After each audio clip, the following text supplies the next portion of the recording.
J.V. Stalin. Lenin and the question of the alliance with the middle peasant. See footnote 1. Reply to Comrade S. June 12, 1928. Source, Works, Volume 11, January, 1928 to March, 1929. Publisher, Foreign Languages Publishing House, Moscow, 1954. Comrade S. It is not true that Lenin's slogan, to come to an agreement with the middle peasant, while never for a moment renouncing the fight against the kulak, and firmly relying solely on the poor peasant, which he advanced in his well-known article on Peasant Sorogin, see footnote 2, is, as is alleged, a slogan of the period of the Poor Peasants' Committees, a slogan of the end of the period of the so-called neutralization of the middle peasantry. That is absolutely untrue. The Poor Peasants' Committees were formed in June 1918. By the end of October 1918, our forces in the countryside had already gained the upper hand over the kulaks, and the middle peasants had turned to the side of the Soviet power. It was on the basis of this turn that the decision of the Central Committee was taken to abolish the dual power of the Soviets and the Poor Peasants' Committees, to hold new elections to the Volost and Village Soviets, to merge the Poor Peasants' Committees with the newly elected Soviets and, consequently, to dissolve the Poor Peasants' Committees. This decision was formally approved, as is well known, on November 9, 1918, by the 6th Congress of Soviets. I have in mind the decision of the 6th Congress of Soviets of November 9, 1918, on the Village and Volost Soviet elections and the merging of the Poor Peasants' Committees with the Soviets. But when did Lenin's article, The Valuable Admissions of Peasant Sorogin, appear? The article in which he proclaimed the slogan of agreement with the middle peasant in the place of the slogan of neutralizing the middle peasant. It appeared on November 21, 1918, i.e., nearly 2 weeks after the decision of the 6th Congress of Soviets. In this article Lenin plainly says that the policy of agreement with the middle peasant is dictated by the turn to our side made by the middle peasant. Here is what Lenin says. Our task in the countryside is to destroy the landlord and smash the resistance of the exploiter and the kulak speculator. For this purpose we can rely firmly only on the semi-proletarians, the poor peasants. But the middle peasant is not our enemy. He vacillated, is vacillating and will continue to vacillate. The task of influencing the vacillators is not identical with the task of overthrowing the exploiter and defeating the active enemy. The task at the present moment is to come to an agreement with the middle peasant, while never for a moment renouncing the fight against the kulak, and firmly relying solely on the poor peasant, for it is precisely now that a turn in our direction on the part of the middle peasantry is inevitable, owing to the causes above enumerated, Volume 23, page 294. What follows from this? It follows from this that Lenin's slogan refers, not to the old period, not to the period of the Poor Peasants' Committees and the neutralization of the middle peasant, but to the new period, the period of agreement with the middle peasant. Thus, it reflects, not the end of the old period, but the beginning of a new period. But your assertion about Lenin's slogan is not only wrong from the formal point of view, not merely, so to speak, chronologically, it is wrong in substance. We know that Lenin's slogan regarding agreement with the middle peasant was proclaimed as a new slogan by the whole party at the 8th Party Congress, March 1919. We know that the 8th Party Congress was the Congress which laid the foundation of our policy of a stable alliance with the middle peasant. It is known that our program, the program of the Cpsu, was adopted also at the 8th Congress of the party. We know that that program contains special points dealing with the party's attitude towards the various groups in the countryside, the poor peasants, the middle peasants, and the kulaks. What do these points in the program of the Cpsu say regarding the social groups in the countryside and regarding our party's attitude towards them? Listen. In all its work in the countryside the RCP, as hitherto, relies on the proletarian and semi-proletarian strata of the rural population, First and foremost, it organizes these strata into an independent force by establishing party units in the villages, forming organizations of poor peasants, a special type of trade unions of proletarians and semi-proletarians in the countryside, and so forth, bringing them closer in every way to the urban proletariat and wresting them from the influence of the rural bourgeoisie and the small proprietor interests. With respect to the kulaks, to the rural bourgeoisie, the policy of the RCP is resolutely to combat their exploiting proclivities, to suppress their resistance to the Soviet policy. With respect to the middle peasants, the policy of the RCP is gradually and systematically to draw them into the work of socialist construction.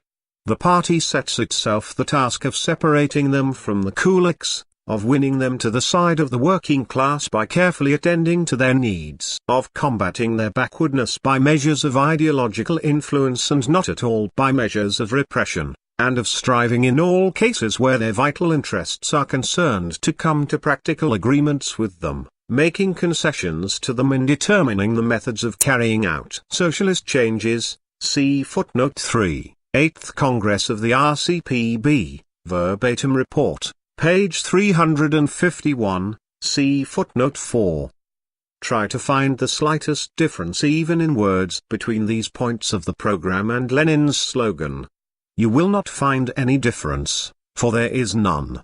More than that, there cannot be any doubt that Lenin's slogan not only does not contradict the decisions of the 8th Congress on the middle peasant, but, on the contrary, is a most apt and exact formulation of these decisions. And it is a fact that the program of the Cpsu B was adopted in March 1919, at the 8th Congress of the party, which specially discussed the question of the middle peasant, while Lenin's article against Peasant Sorokin, which proclaimed the slogan of agreement with the middle peasant, appeared in the press in November 1918, 4 months before the 8th Congress of the party. Is it not clear that the 8th Congress of the party fully and entirely confirmed Lenin's slogan, proclaimed by him in his article against Peasant Sorokin, as a slogan by which the party must be guided in its work in the countryside during the whole of the present period of socialist construction? What is the essential point of Lenin's slogan? The essential point of Lenin's slogan is that it embraces with remarkable precision the triune task of party work in the countryside, expressed in a single condensed formula: A. Rely on the poor peasant, B. Establish agreement with the middle peasant, and C. Never for a moment cease fighting against the kulaks. Try to take from this formula any one of its parts as a basis for work in the countryside at the present time and forget about the other parts, and you will inevitably find yourself in a blind alley. Is it possible in the present phase of socialist construction to reach a real and stable agreement with the middle peasant without relying on the poor peasant and without waging a fight against the kulak? It is not possible. Is it possible, under the present conditions of development, to wage a successful fight against the kulak without relying on the poor peasant and without reaching agreement with the middle peasant? It is not possible. How can this triune task of party work in the countryside be most aptly expressed in one all-embracing slogan? I think that Lenin's slogan is the most apt expression of this task. It must be admitted that you cannot express it more aptly than Lenin. Why is it necessary to emphasize the expediency of Lenin's slogan just now, precisely under the present conditions of work in the countryside? Because just now we see a tendency among certain comrades to break up this triune task of party work in the countryside into parts and to sever these parts from one another. This is fully borne out by the experience of our grain procurement campaign in January and February of this year. Every Bolshevik knows that agreement must be reached with the middle peasant. But not everybody understands how this agreement is to be reached. Some think that agreement with the middle peasant can be brought about by abandoning the fight against the kulak, or by slackening this fight, because, they say, the fight against the kulak may frighten away a section of the middle peasantry, its well-to-do section. Others think that agreement with the middle peasant can be brought about by abandoning the work of organizing the poor peasants, or by slackening this work, because, they say, the organization of the poor peasants means singling out the poor peasants, and this may frighten the middle peasants away from us. The result of these deviations from the correct line is that such people forget the Marxist thesis that the middle peasantry is a vacillating class, that agreement with the middle peasants can be rendered stable only if a determined fight is carried on against the kulaks and if the work among the poor peasants is intensified, that unless these conditions are adhered to, the middle. Remember what Lenin said at the 8th Party Congress. We have to determine our attitude to a class which has no definite and stable position. The proletariat in its mass is in favor of socialism, the bourgeoisie in its mass is opposed to socialism. To determine the relation between these two classes is easy. But when we pass to a stratum like the middle peasantry, we find that it is a class that vacillates. The middle peasant is partly a property owner, partly a toiler. He does not exploit other representatives of the toilers. For decades he had to defend his position under the greatest difficulties. He suffered the exploitation of the landlords and the capitalists. He bore everything, and yet at the same time he is a property owner. Our attitude to this vacillating class therefore presents enormous difficulties. 8th Congress of the RCPB, verbatim report, page 300, see footnote 5. But there are other deviations from the correct line, no less dangerous than those already mentioned. In some cases the fight against the kulak is indeed carried on, but it is carried on in such a clumsy and senseless manner that the blows fall on the middle and poor peasants. As a result, the kulak escapes unscathed, a rift is made in the alliance with the middle peasant, and a section of the poor peasants temporarily falls into the clutches of the kulak, who is fighting to undermine Soviet policy. In other cases attempts are made to transform the fight against the kulaks into dekulakization, and the work of grain procurement into appropriation of surpluses, forgetting that under present conditions dekulakization is folly and the surplus appropriation system means not an alliance with, but a fight against, the middle peasant. What is the source of these deviations from the party line? The source lies in failure to understand that the triple task of party work in the countryside is a single and indivisible task, in failure to understand that the task of fighting the kulak cannot be separated from the task of reaching agreement with the middle peasant, and that these two tasks cannot be separated from the task of converting the poor peasant into a bulwark of the party in the countryside. See footnote 6. What must be done to ensure that these tasks are not separated from one another in the course of our current work in the countryside? We must, at least, issue a guiding slogan that will combine all these tasks in one general formula and, consequently, prevent these tasks from being separated from one another. Is there such a formula, such a slogan in our party arsenal? Yes, there is. That formula is Lenin's slogan, to come to an agreement with the middle peasant, while never for a moment renouncing the fight against the kulak, and firmly relying solely on the poor peasant. That is why I think that this slogan is the most expedient and all-embracing slogan, that it must be brought to the forefront just now, precisely under the present conditions of our work in the countryside. You regard Lenin's slogan as an oppositionist slogan, and in your letter you ask, how is it that this oppositionist slogan was printed in Pravda for May 1, 1928? How can the fact be explained that this slogan appeared on the pages of Pravda, the organ of the Central Committee of the Cpsu? Is this merely a technical oversight, or is it a compromise with the opposition on the question of the middle peasant? That is very strongly put, there's no denying. But watch your step, comrades, otherwise you may, in your zeal, arrive at the conclusion that we must prohibit the printing of our program, which fully confirms Lenin's slogan. This is a fact, and which in the main was drawn up by Lenin, who was certainly not an oppositionist, and which was adopted by the 8th Congress of the party, also not oppositionist. Have more respect for the well-known points in our program on the social groups in the countryside. Have more respect for the decisions of the 8th Party Congress on the middle peasantry. As for your phrase a compromise with the opposition on the question of the middle peasant, I do not think it is worth refuting it, no doubt you wrote it in the heat of the moment. You seem to be disturbed by the fact that both Lenin's slogan and the program of the Cpsu be adopted by the 8th Congress of the party speak of agreement with the middle peasant, whereas in his speech in opening the 8th Congress Lenin spoke of a stable alliance with the middle peasant. Evidently, you think there is something in the nature of a contradiction in this. Perhaps you are even inclined to believe that the policy of agreement with the middle peasant is something in the nature of a departure from the policy of alliance with the middle peasant. That is wrong, comrades. That is a serious misconception. Only those who are able to read the letter of a slogan, but are unable to grasp its meaning, can think like that. Only those who are ignorant of the history of the slogan of alliance, of agreement with the middle peasant, can think like that. Only those can think like that who are capable of believing that Lenin, who in his opening speech at the 8th Congress spoke about the policy of a stable alliance with the middle peasant, departed from his own position by saying in another speech at the same Congress, and in the party program adopted by the 8th Congress, that we now need a policy of agreement with the middle peasant.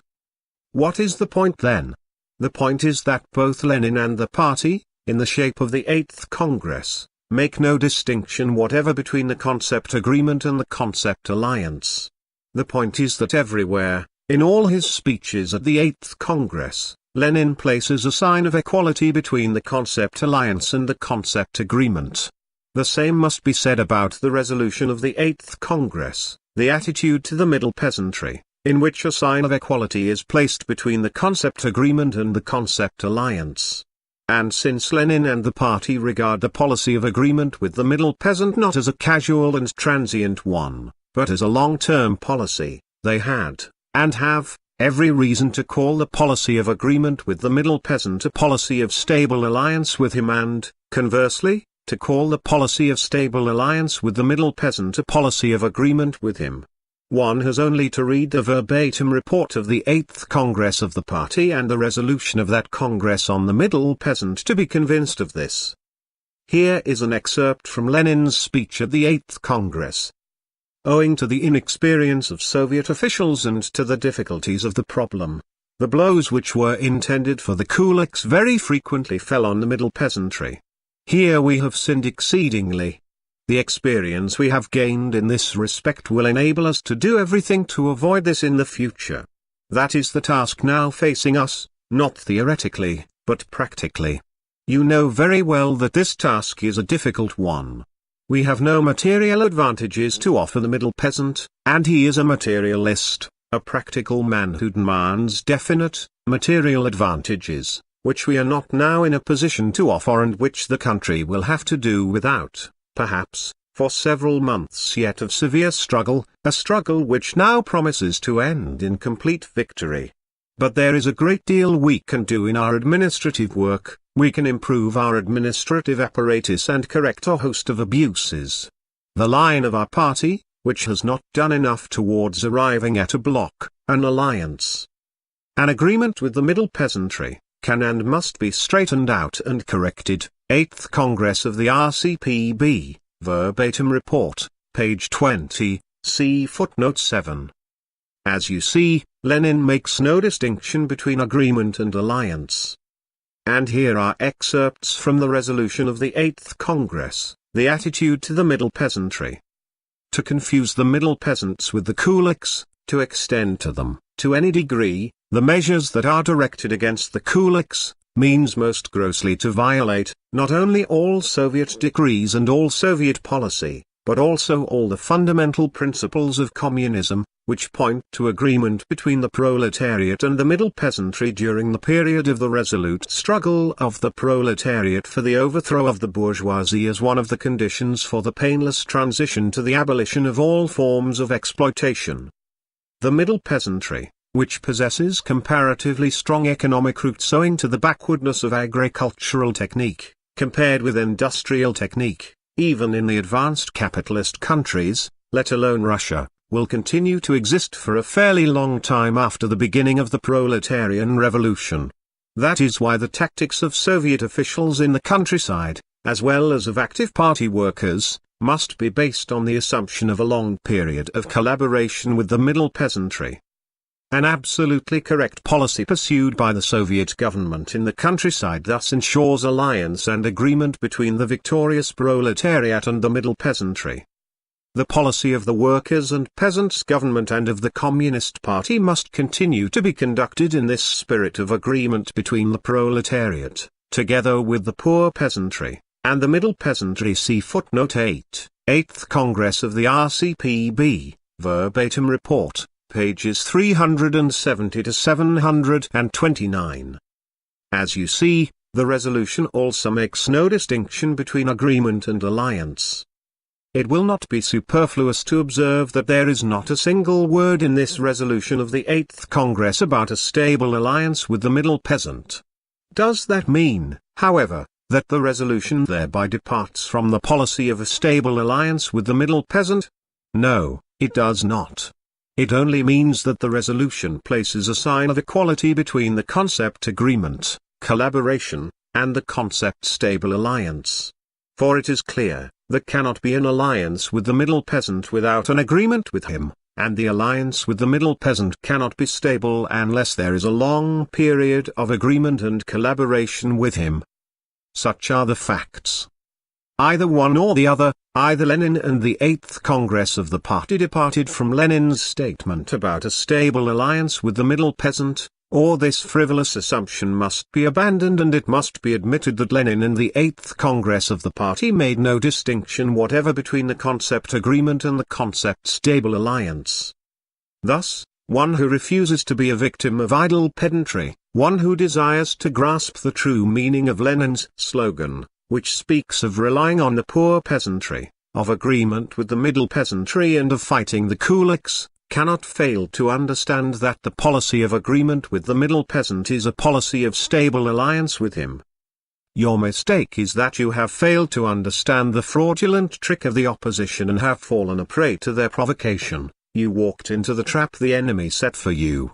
The oppositionist swindlers noisily assure us that they are in favor of Lenin's slogan of agreement with the middle peasant, but at the same time they drop the provocatory hint that agreement with the middle peasant is one thing and a stable alliance with him is something different. In this way they want to kill two birds with one stone. Firstly, to conceal their real attitude to the middle peasantry, which is not one of agreement with the middle peasant, but of dissension with the middle peasant. See the well-known speech of the oppositionist Smirnov, which I quoted at the 16th Moscow Guberniya Party Conference, see footnote 10, and, secondly, to catch the simpletons among the Bolsheviks with the alleged difference between agreement and alliance, and muddle them up completely, by driving them away from Lenin. And how do certain of our comrades react to this? Instead of tearing the mask from the oppositionist tricksters, instead of convicting them of deceiving the party about their true position, they swallow the bait, walk into the trap, and allow themselves to be driven away from Lenin. The opposition is making a lot of noise about Lenin's slogan. The oppositionists are posing as adherents of Lenin's slogan. Therefore, I must dissociate myself from this slogan, otherwise I may be confused with the opposition. Otherwise I may be accused of compromising with the opposition. Such is the logic of these comrades. And this is not the only instance of the fraudulent tricks played by the opposition. Take, for instance, the slogan of self-criticism. Bolsheviks cannot but know that the slogan of self-criticism is one of the foundations of our party activities. It is a means of strengthening the proletarian dictatorship, the soul of the Bolshevik method of training cadres. The opposition makes a lot of noise, asserting that the opposition, invented the slogan of self-criticism, that the party stole this slogan from it, and thereby capitulated to the opposition. By acting in this way the opposition is trying to gain at least two ends. Firstly, to deceive the working class and to conceal from it the fact that an abyss divides the opposition's self-criticism, the purpose of which is to destroy the party spirit, from Bolshevik self-criticism, the purpose of which is to strengthen the party spirit. Secondly, to catch certain simpletons and to induce them to dissociate themselves from the party slogan of self-criticism. And how do some of our comrades react to this? Instead of tearing the mask from the oppositionist tricksters and upholding the slogan of Bolshevik self-criticism, they walk into the trap, dissociate themselves from the slogan of self-criticism, dance to the tune of the opposition and capitulate to it, in the mistaken belief that they are dissociating themselves from the opposition. A host of such instances could be quoted, but in our work we cannot dance to anybody's tune. Still less can we be guided in our work by what the oppositionists say about us. We must pursue our own path, brushing aside both the fraudulent tricks of the opposition and the errors of certain of our Bolsheviks who fall victims to the provocation of the oppositionists. Remember the words quoted by Marx: follow your own course, and let people talk. See footnote 11. Signed, J. Stalin. Written, June 12, 1928. Published in Pravda, number 152, July 3, 1928. Notes. 1. Slightly abridged. J. Stalin. 2. V.I. Lenin, Valuable Admissions of Pyotr Sorokin, C. Works, 4th Russian edition, Volume 28, page 171. 3. All italics mine. J. Stalin. 4. See Resolutions and Decisions of Cpsu Congresses, Conferences and Central Committee Plenums, Part 1, 1953, page 425. 5. C. V.I. Lenin, Works, 4th Russian edition, Volume 29, page 183. 6. From this it follows that deviations from the correct line create a twofold danger to the alliance of the workers and peasants, a danger from the side of those who want, for instance, to transform the temporary emergency measures for grain procurement into a permanent or long-term policy of the party, and a danger from the side of those who want to take advantage of the discontinuance of emergency measures in order to give the kulak a free hand, to proclaim complete freedom of trade, without any regulation of trade by state bodies. Hence, in order to ensure that the correct line is pursued, the fight must be waged on two fronts. I take this opportunity to observe that our press does not always follow this rule and sometimes displays a certain one-sidedness. In some cases, for instance, the press exposes those who want to transform the emergency measures for grain procurement, which are of a temporary character, into a permanent line of our policy and who thus endanger the bond with the peasants. That is very good. But it is bad and wrong if at the same time our press fails to pay sufficient attention to and properly expose those who endanger the bond from the other side, who succumb to the petty bourgeois elemental forces, demand a slackening of the fight against the capitalist elements in the countryside and the establishment of complete freedom of trade, trade not regulated by the state, and thus undermine the bond with the peasants from the other end. That is bad. That is one-sidedness.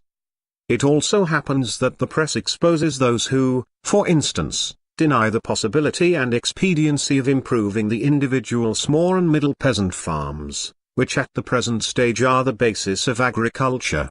That is very good. But it is bad and wrong if at the same time the press does not expose those who belittle the importance of the collective farms and the state farms and who fail to see that the task of improving individual small and middle peasant farms must be supplemented in practice by the task of expanding the construction of collective and state farms. That is one-sidedness. In order to ensure that the correct line is pursued, the fight must be waged on two fronts, and all one-sidedness must be rejected. 7. C. V.I. Lenin, Works, 4th Russian edition, Volume 29, page 139. 8. All italics mine. J. Stalin. 9. C. V.I. Lenin, Works, 4th Russian edition, Volume 29, page 139. 10. The 16th Moscow Guberniya Conference of the Cpsu was held on November 20 to 28, 1927. At the morning sitting on November 23, J.V. Stalin spoke on the party and the opposition. See Works, Volume 10, pages 257 to 74. 11. These words from Dante's Divine Comedy were quoted by Marx as a motto in the preface to the first German edition of Capital, ck. Marx and F. Engels, Selected Works, Volume I, Moscow 1951, page 410.